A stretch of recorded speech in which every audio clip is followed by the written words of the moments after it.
Bonjour à tous.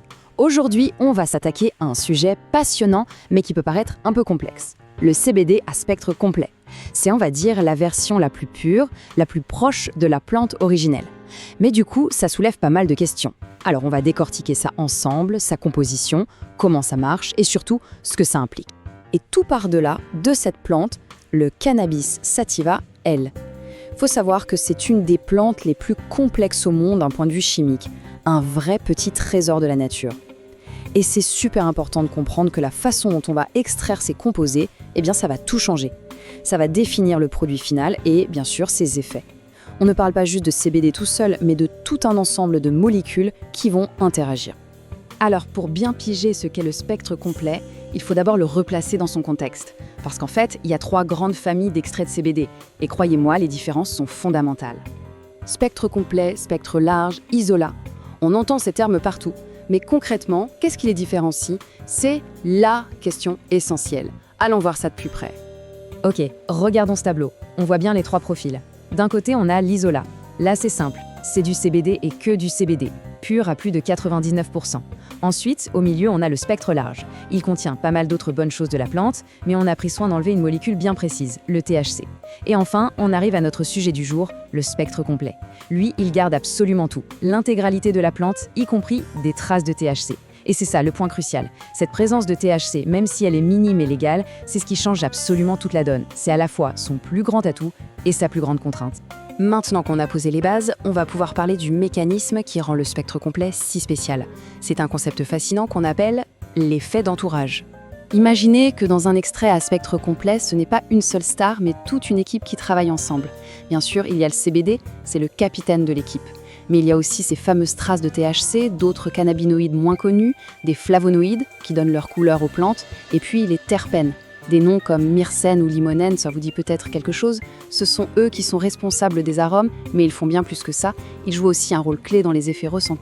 Et toute cette idée de synergie, elle est parfaitement résumée par cette phrase « le tout est supérieur à la somme de ses parties ». L'effet d'entourage, en gros, c'est l'idée que l'action de toutes ces molécules ensemble est beaucoup plus puissante, plus complète que si on les prenait une par une, séparément. C'est vraiment l'union qui fait la force. Pour que ce soit encore plus clair, prenons une image, celle d'un orchestre. L'isolat de CBD, ce serait un violoniste soliste. Il peut être excellent, virtuose même, mais il est seul. Le spectre complet, lui, c'est l'orchestre symphonique au grand complet. Chaque instrument, chaque molécule joue sa partition en parfaite harmonie avec les autres. Le résultat, une musique, un effet global bien plus riche et nuancé. Par exemple, le CBD peut venir adoucir certains effets du THC, tandis que les terpènes peuvent aider notre corps à mieux absorber l'ensemble. Tout est lié. Bon, tout ça nous amène logiquement à la question du compromis. Parce que oui, avec le spectre complet, il y a un arbitrage à faire. Il faut vraiment peser le pour et le contre, les bénéfices potentiels face aux limites et, surtout, aux risques. Alors, mettons ça en balance. D'un côté, les avantages sont évidents. On vise une efficacité maximale grâce à cet effet d'entourage et on a un produit qui est le plus naturel possible. Mais de l'autre côté, les limites, il ne faut pas les négliger. Déjà, le goût est très prononcé, très terreux, ça ne plaît pas à tout le monde. La qualité peut aussi être variable. Mais le point central, le plus important, c'est cette présence systématique de THC. Et on voit bien le paradoxe. Le principal avantage, cette synergie, est directement lié au principal risque. Et ce risque-là, il est tellement important qu'on doit s'arrêter dessus.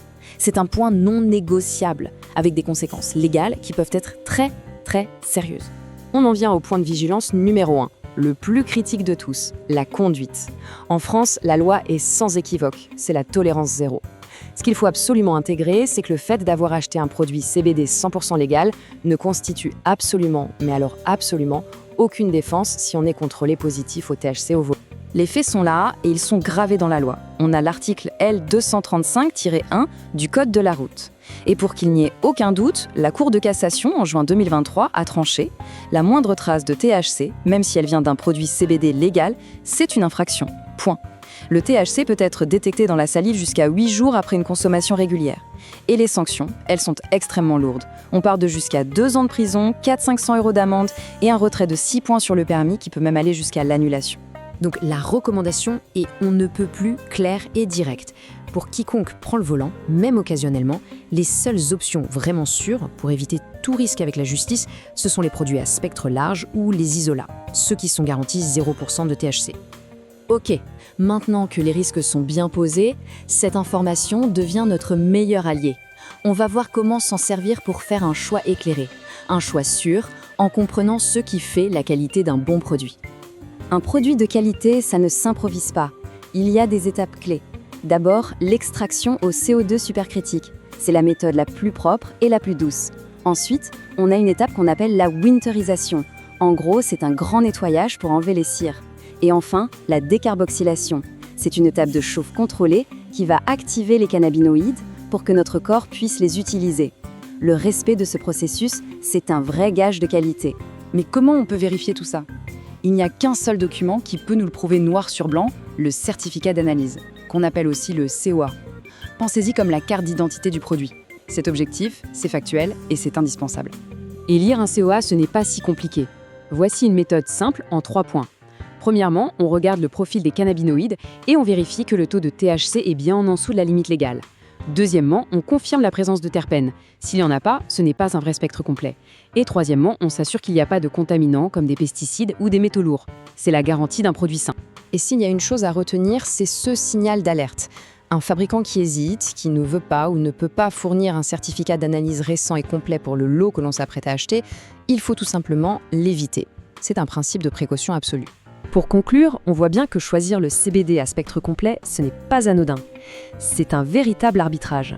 Un arbitrage qui exige d'être bien informé. Finalement, tout se résume à cette dualité. D'un côté, on a la puissance du collectif, la synergie de la plante dans son intégralité, qui offre sur le papier le potentiel le plus intéressant. Et de l'autre, on a la gestion des contraintes, principalement cette présence de THC qui est inévitable dans un spectre complet et qui impose une vigilance de tous les instants, surtout pour les conducteurs. Comprendre cet équilibre, c'est la clé. On se retrouve donc face à cette question fondamentale. Vaut-il mieux viser l'efficacité maximale quitte à gérer les contraintes ou bien la sécurité absolue garantie par le zéro THC? Il n'y a pas de bonne ou de mauvaise réponse. C'est un choix personnel qui dépend des besoins et du mode de vie de chacun. Le plus important, c'est de pouvoir faire ce choix en ayant toutes les cartes en main. Merci d'avoir suivi cette analyse.